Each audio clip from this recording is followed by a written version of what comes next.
Want to know how to use RingCentral Phone? In this video, I will guide you step by step on how you can use the RingCentral Phone. The first thing you can do is sign into the RingCentral Phone. Users can sign in the RingCentral Phone on multiple computers at a time. When logged in on multiple computers, all messages, calls, logs, and availability status are synced with the user's account.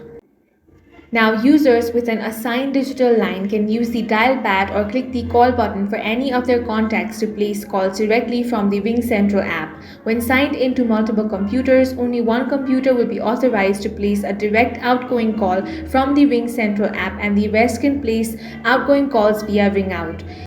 User extensions without an assigned digital line can use the RingOut feature to place outgoing calls. RingCentral Professional Plan subscribers can use the RingOut feature to place outgoing calls. To place an outgoing call directly from the RingCentral app, administrators can add and assign a digital line to RingCentral Phone.